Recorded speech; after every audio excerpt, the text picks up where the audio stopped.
Olá pessoal, vamos ter mais uma aula. Essa semana nós vamos falar sobre hidrosfera. A hidrosfera é a camada que fala sobre a água. Então nós vamos ver um pouquinho sobre ela, entender.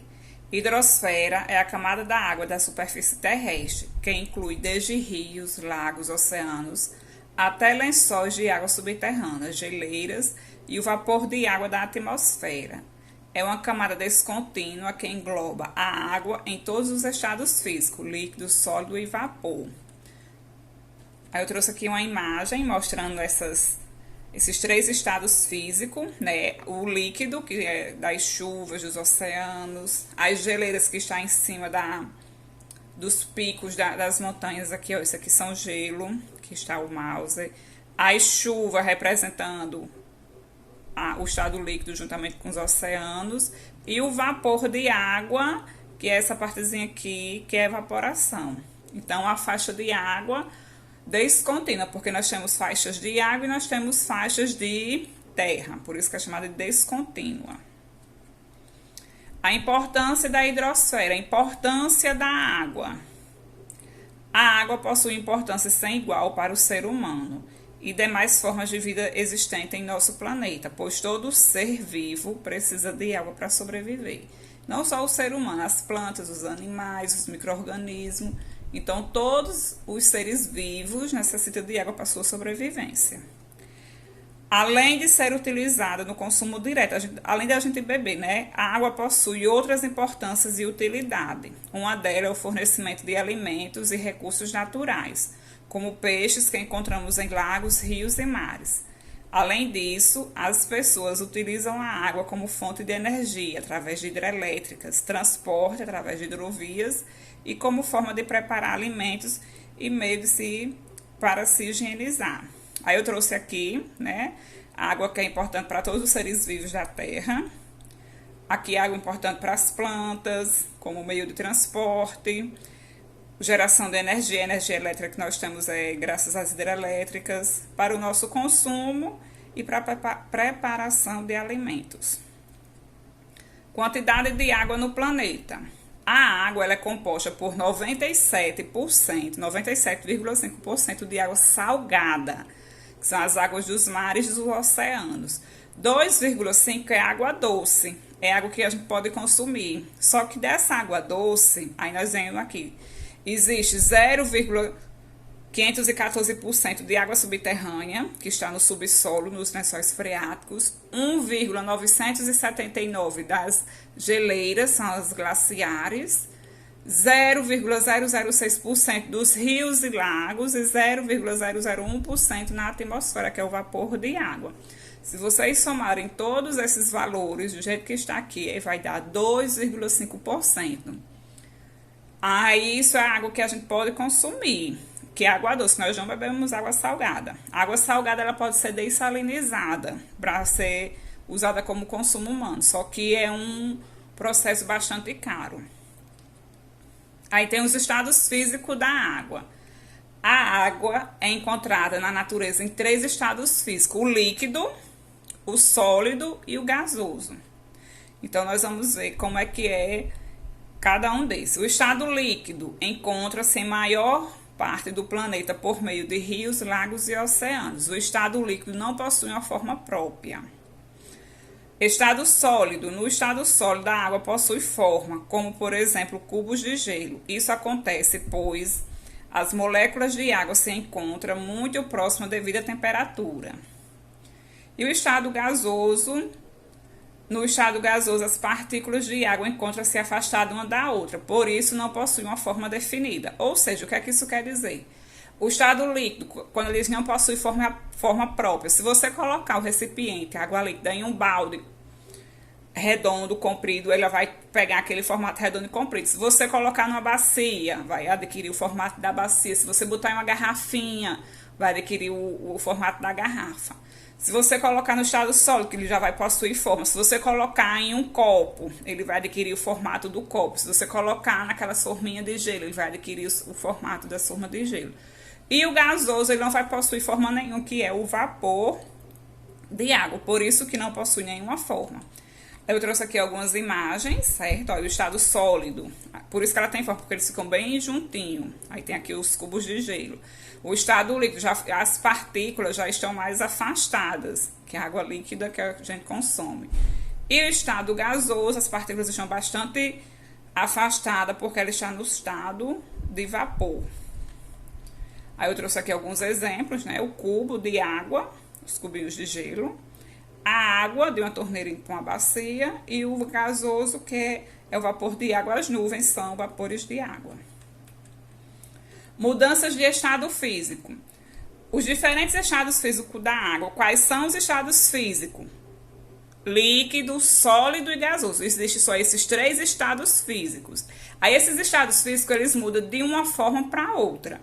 O estado sólido, ele muda para o estado líquido muda para o estado gasoso. Então, é essas mudanças de estado que nós vamos ver agora. Então, os diferentes estados físicos da água podem ser observados naturalmente no nosso planeta. A água nos rios e mares, por exemplo, está no estado líquido. Já a água das geleiras está no estado sólido. E na atmosfera encontra-se água no estado gasoso. Frequentemente, essas substâncias podem mudar de um estado físico para o outro, a depender dos fatores como temperatura e pressão. Temperatura, quando ela está a temperatura muito baixa, ela congela. Quando ela está na temperatura muito alta, ela sofre vaporização. Do mesmo jeito acontece com a pressão. Se a pressão estiver muito grande, vai formar vapor de água. Se estiver muito baixa, ela vai congelar. São exemplos de mudança de estado da água: fusão, vaporização, condensação ou liquefação. Eu tanto posso chamar de condensação como eu posso chamar de liquefação, solidificação e sublimação. Então, o primeiro estado físico, a fusão. Fusão é a mudança do estado do estado sólido para o estado líquido da água, provocada pelo aquecimento, pelo calor. Por exemplo, um gelo que derrete em um dia de calor. Se você pegar um cubinho de gelo e colocar fora da geladeira, ele vai começar a derreter. Então, enquanto tiver gelo, ali vai estar ocorrendo a fusão. Quando esse gelo todo se transformar em água, aí acabou essa mudança de estado. Aí nós temos a vaporização. Vaporização é a mudança de estado do líquido para o gasoso, por meio do aquecimento da água. Existem dois tipos de vaporização: a ebulição e a evaporação. São tipos de vaporização. Se for realizado lentamente, se chama evaporação. Entretanto, se for com aquecimento mais rápido, chama ebulição. Aí eu trouxe aqui um exemplo de ebulição. A chaleira, a água que a gente bota numa chaleira, quando ela começa a ferver, essa água ela começa a vaporizar, a ebulir, entrar em ebulição e se transforma em vapor. Se você deixar a chaleira de água, ela vai se transformar toda em vapor de água e pode secar. Pode não, vai secar. E se você deixar no fogo, pode até arrancar o fundo da panela. O outro estado de vaporização é a evaporação, estado mais lento, mais devagar. Quando a gente coloca uma roupa para enxugar no varal, por exemplo, aquela água que está na roupa, ela vai evaporando lentamente, por isso que a roupa enxuga. Outro estado, solidificação, mudança de estado para o estado sólido, mudança do estado líquido para o estado sólido provocado pelo resfriamento. Exemplo mais visível são os cubos de água que colocamos no refrigerador para fazer cubos de gelo. Não só o cubo de gelo, mas também um dindim, um picolé. Isso tudo são exemplos de solidificação. Estava no estado líquido e após colocar no freezer, no congelador, ele se transforma em gelo. Mas eu trouxe aqui os cubinhos de gelo para representar. Condensação ou liquefação. O processo identifica a mudança do estado gasoso para o estado líquido, decorrente do resfriamento. Como exemplo, podemos citar a geada e os orvalhos das plantas. Então, eu trouxe aqui a geada. Observe que essa planta existe aqui umas estruturinhas brancas. Isso aqui é gelo. Em países frios, vai formar o orvalho, só que esse orvalho ele vai congelar, formando a geada. E aqui embaixo, o orvalho. Em dias de manhã fria, muitas vezes a água fica em cima da planta, que é o fenômeno chamado de orvalho. Sublimação, mudança do estado sólido para o gasoso por meio do aquecimento.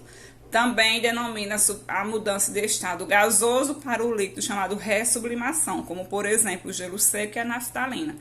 A sublimação, ela tanto pode ser do sólido direto para o gasoso, como do gasoso direto para o sólido. Ela não vai passar pelo estado líquido, então é chamado de sublimação. Nós vamos ter como exemplo o gelo seco, essa fumacinha aqui, ó, que está aparecendo aqui embaixo, que é do gelo seco.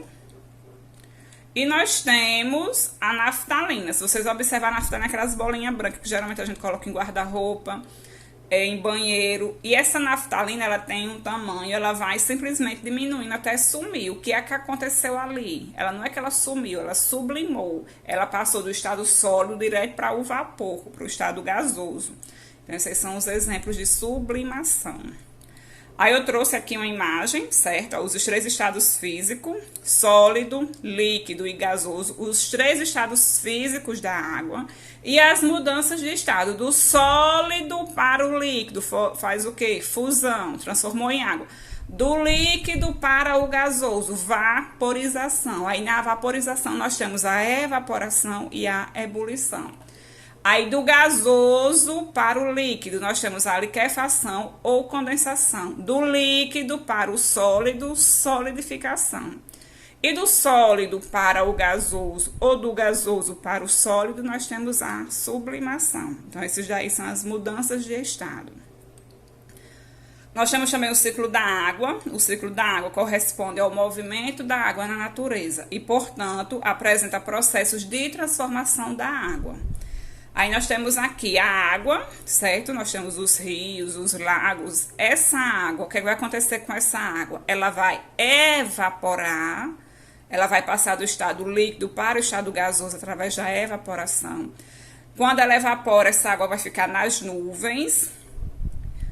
Quando chega aqui na nuvem, ela vai transformar de gás para o líquido, vai sofrer a condensação, nessa partezinha aqui.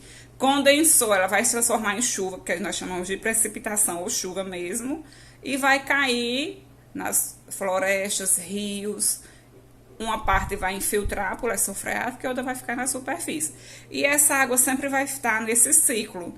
Choveu, se acumulou nos rios, no lençol freático, evaporou. Também nós temos aqui, gente, essas árvores, é a transpiração. Lembra das gotas de orvalho? As árvores, elas transpiram, então ela manda água também para as nuvens. Então, transpiração e evaporação vai para as nuvens, estado gasoso. Quando chega nas nuvens, ela se condensa, transforma em estado líquido, chove e isso continua o ciclo da água. Eu trouxe aqui com os nomezinhos mais precisos para vocês o ciclo da água, certo? Aqui nós temos a chuva, a precipitação. Ela vai ou vai para os rios e lagos, ou ela vai infiltrar para os lençóis freáticos. Essa água, aí vem aqui, olha aqui os nomezinhos, essa água dos rios e lagos, vamos começar aqui, as águas dos rios e lagos, ela vai evaporar devido ao sol, vai vir para as nuvens no estado gasoso. Chegou na nuvem, ela vai passar, olha aqui, ó, e outro estado físico, a condensação, ela vai passar do estado gasoso para o líquido, formando as chuvas. A água também ela vai transpirar das plantas e vai para as nuvens. Essa água ela vai se condensar, se transformar em chuva. E o ciclo da continuidade. Então, nós encerramos nossa aula por aqui hoje. Uma aula bem simples, coisas que vocês já conhecem. E agradeço pela participação de vocês. Oi, alunos. Estamos hoje aqui para mais uma aula, nosso momento especial, nosso encontro, mesmo à distância. O assunto de hoje é sujeito e predicado, que são termos essenciais de uma oração. O sujeito, ele é parte substancial, parte importantíssima de uma oração. Até mesmo quando ele não aparece explicitamente, mas existe algum ser em nossos comunicados ao qual nós atribuímos uma notícia, uma ação, uma realização, e este é o sujeito então. E o predicado é aquela parte dentro da oração que não é sujeito. Lembrando a todos que nessa estrutura é fundamental vocês reconhecerem o que é o verbo. Sem esse reconhecimento, fica difícil vocês compreenderem o que é sujeito e o que é predicado. Então vamos lá, já que são termos essenciais de uma oração, vamos partir então do entendimento, da revisão do que seja uma oração. E vou dar aqui alguns exemplos para vocês. Jonas enviou o vídeo para os alunos. Os professores preparam uma programação diferente neste final de ano. Os alunos estão respondendo às atividades. Os pais se preocupam com os filhos. Então, nós temos aí, nessas palavras, nessas mensagens, nós temos o que chamamos de oração. Um conjunto de palavras que transmite uma ideia e que se organizam em torno de um verbo. E o sujeito? O sujeito, muitas vezes as pessoas entendem, e já houve até tempo que estudávamos assim, o sujeito é aquele que pratica uma ação. Mas não vamos nos enganar, essa situação ela é fantasiosa, ela é ilusória, dizer que o sujeito é aquele que pratica uma ação, porque às vezes pratica. Na maioria das vezes até o sujeito é o que pratica uma ação, mas se às vezes não. E vamos ver aqui então alguns exemplos de quando o sujeito pratica a ação e quando não pratica. Escutem e leiam essas orações. Carlos está triste. Maria ficou chateada com a mãe. Os meninos permanecem em casa. Vocês percebam que nestas 3 orações o sujeito não praticou nenhuma ação. Mas nós estamos falando de alguém, estamos falando de Carlos, estamos falando dos meninos, estamos dando notícias, dando informações sobre alguém. Então, nestes casos, nós também temos sujeitos e eles não praticaram a ação. Estão entendendo, gente? Nem sempre o sujeito pratica a ação. Agora vejam bem. Minha mãe cuida do jardim. Meu irmão chegou tarde. Jonas enviou os vídeos. Nestas 3 frases, nestas 3 orações, nós temos alguém que praticou uma ação. E estes que praticaram a ação são sujeitos. Então, para ficar melhor a nossa compreensão, vamos pensar da seguinte maneira: sujeito é o termo da oração do qual damos uma informação, seja ele praticante de alguma ação ou não. Se estamos dando uma informação, este é o sujeito. Vejam bem, a cadeira está quebrada. A cadeira não praticou nenhuma ação, no entanto, ela é o sujeito porque nós temos uma informação sobre ela. E lembrando o que é verbo, verbo é a palavra que indica ação, estado e fenômeno da natureza, lembram? Olha aqui os verbos de ação: cantar, pular, correr, estudar. Os verbos de estado: ficou, permaneceu, parecer, certo? Então, estes são verbos que indicam um estado. E fenômenos da natureza: trovejar, relampejar. Então, os verbos indicam ação, estado e fenômeno da natureza. Então, por que o verbo foi trazido para este assunto de sujeito e predicado? porque fica muito difícil você compreender bem esse assunto se você não entender verbo. Porque o verbo você vai dizer que ele faz parte do predicado. O predicado dá informações sobre o sujeito. E como eu vou fazer a estrutura da oração? Em torno do verbo. Então, vejam bem. Quando eu digo, Maria chegou cedo para o almoço. Então, Maria é o sujeito. Chegou cedo para o almoço é o predicado. Predicado é dentro da oração tudo que não é sujeito. Tudo que não é sujeito é predicado, para facilitar, viu, gente? Mas predicado é a informação que damos sobre o sujeito. E o verbo vai fazer parte do predicado. Então, os alunos estão em casa. Sujeito, os alunos estão em casa, predicado. Os professores dão aulas virtuais. Os professores, o sujeito, dão aulas virtuais, o predicado. E assim por diante.